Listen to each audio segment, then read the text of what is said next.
Hello and welcome everyone. Today I would like to complete talking about hemodialysis and dialysis machines.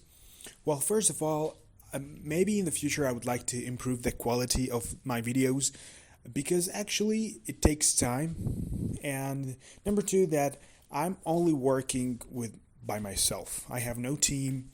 I'm just recording those videos, uploading them on YouTube. I know it should, do more effort to improve the quality of it, but maybe in the future I'm gonna do that.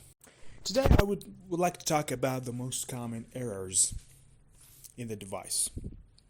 And as I mentioned, when you're testing the device before connecting a patient on it, there's the messages that the device gives you when the device check for the procedures and the programs and the parts of the device.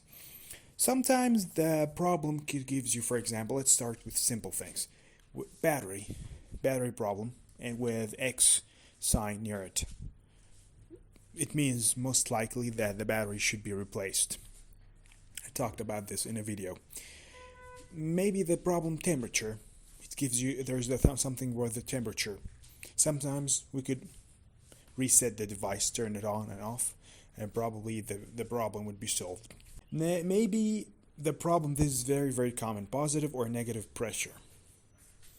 Actually, you have to make sure, the first thing you're going to make sure if the bicarbonate pump and the concentration pump are actually connected in the right way, especially those sticks in the right of the device. You have to try to open the cover of them and close it again. Okay, you have to make sure there's no leakage of dialysate behind the device. Okay, this is the most, I'm going to talk about this more, but this is the first thing you're going to do when you have positive or negative pressure. Dialysate filter problem, check if the problem actually was connected. You have to consider taking off the filter and place it again. Sometimes you have to try to place it in upside down. The problem could be solved. So consider those things before actually replacing the filter, especially if you recently had. Now let's move to a little bit more complicated error. It gives you a message F01 configuration. Okay, so the first thing you're going to think about is any recent maintenance happened to the device. If any recently there is a part was added to the device, new part, maybe a filter, maybe something, you have to check this recent part that was added to the device. Sometimes there's something wrong with connecting it. Sometimes the problem could be software, the wrong program, or it actually could be the right part. Physically it's actually perfectly connected to the device, but it has a different software, so that could give you the problem as well. This problem also could be related to the board 632 and 631 because problems of electricity. If the electricity was not stable in the building, this problem could occur.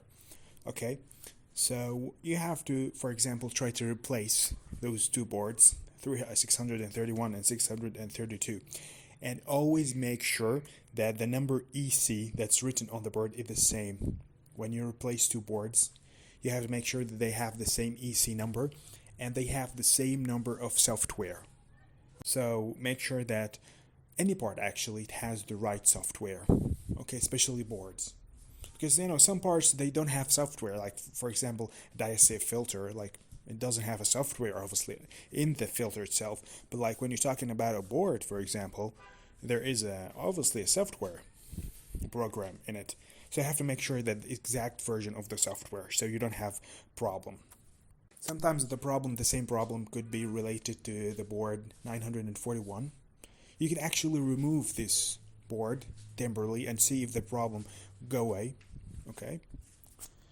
Now let's say a problem, for example, if the machine was not bringing back the blood to the patient. Okay, in the circuit, the device would pull the blood from the patient and won't give it back to the patient, won't return it to the patient. So what's the problem? The first thing I'm going to look at, obviously, the bloodline. if there's anything wrong with it. Maybe there's some part of the bloodline was dented. All that. This is the first thing. Now, if there is nothing wrong with it, it's the problem could be related to the setting of the device. There's something wrong with the barometers of the device. You have to check. Sometimes, due to the wrong use of the device, this problem could happen. You see that the blood is stuck in the tubes and won't be returned to the patient. Okay? And the most obvious thing you could think about, which is air leakage. If there is air, then there is an air leakage in the tubes of the blood. Is blocking the blood from completing its circuit. And how that could happen? That could happen if I turn on the device before actually connected to the patient's blood or patient's bloodline. And we have, of course, the force of pulling the blood when actually there's no blood. So instead of pulling the blood, it's gonna pull the air. So some air would be stuck in the bloodline, and therefore it would prevent the actual blood, from completing the circuit. And that, of course, due to wrong use of the device as well. And sometimes you have to make sure that the type of tube that we are using to connect the patient to the device is actually suitable for the device, and it should be from the same company. You should also check the diameter of the tubes. Sometimes difference in diameter could cause this problem. Now, sometimes there is the error message of F95 or F96. This problem most likely have to call the company itself to check for this problem, because it could be something you can't actually do anything about it. Only the company could handle this message. If we have, for example, temperature problem, okay, maybe I mentioned this. First of all, we have to make sure calibration, okay, of the board. You have to check your heater. You have to check board LB633. You have to check the sensors. Could be a problem in the temperature sensor. Could be actually it probably. So let's say, for example, water alarm. Could be simply the problem could be there's no water supply from the water treatment unit. The pressure could be too low, lower than 0.9 bar, for example. The problem could be in the valve 41, the water inlet valve. Okay, sometimes the problem with the switch of the water should be replaced. Okay, we have the problem, for example, says upper flow. The message of the error tells you upper flow. We're gonna check the degassing pump. Could be from the flow pump, could be from filter 210. Should be either cleaned or replaced. Sometimes there's the problem also of flow alarm. Okay, you have to check your degassing pump.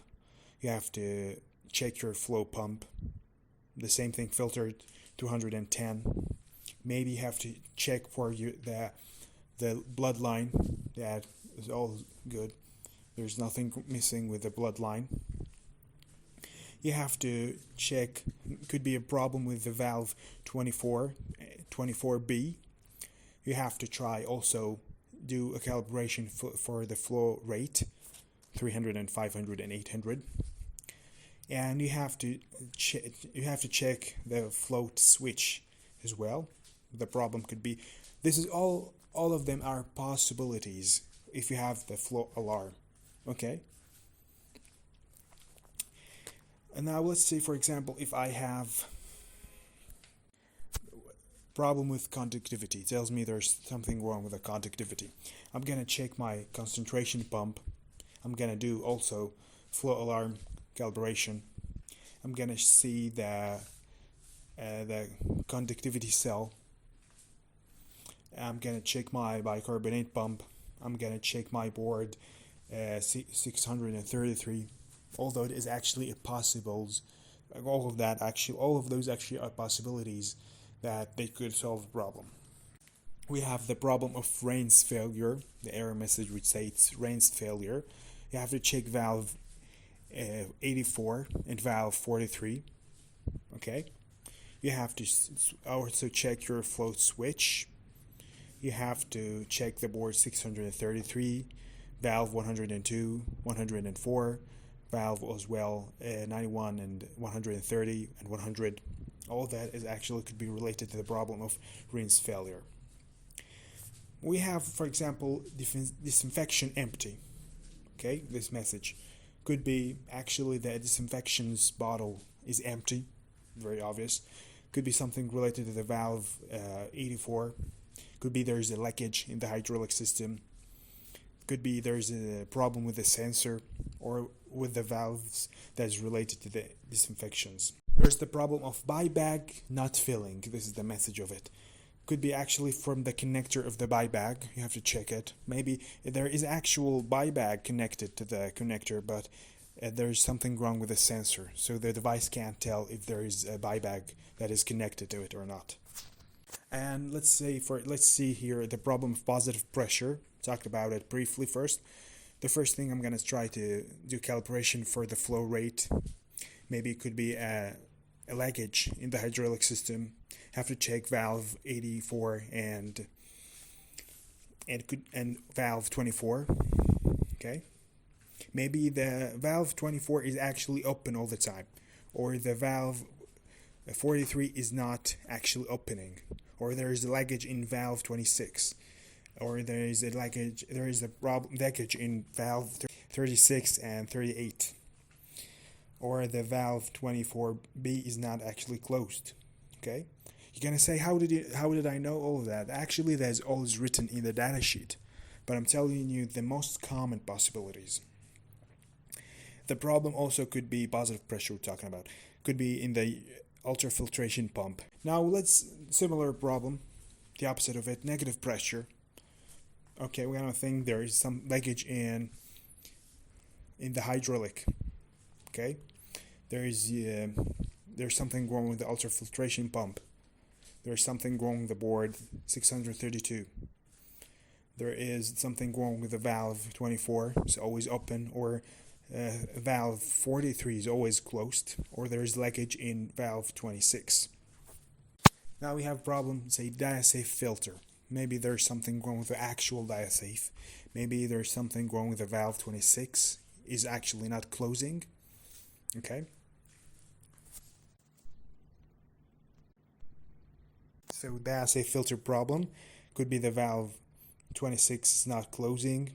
Maybe there's something, the valve 112 is always closed. There's something wrong with the flow rate. There's something wrong with the filter itself. There's leakage of the filter itself. There's something wrong with the board L633. Now the problem of blood sensed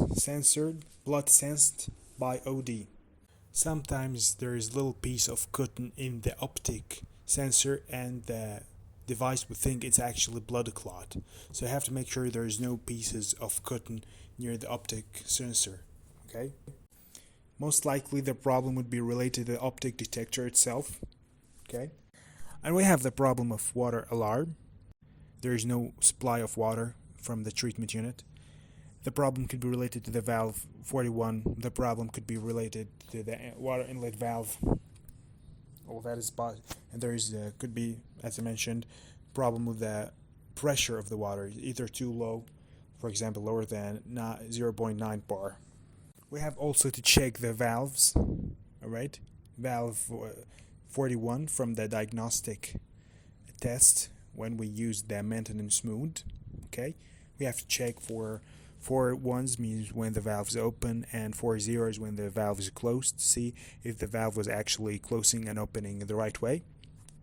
Also, we could actually think about flow rate calibration.